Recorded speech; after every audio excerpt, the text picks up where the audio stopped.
Сар шиг хоолын газарт насахгүйгээд яах вэ?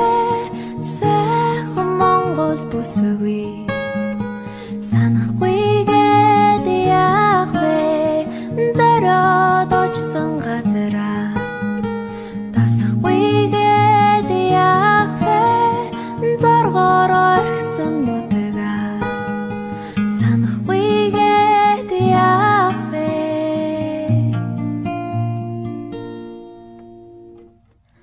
Нүд тайлах гэж би нутгаасаа гарсан. Нүдлийн шувуу шиг газар сайгүй тэнсэн. Халуун хүйтнийг ажралгүйгүй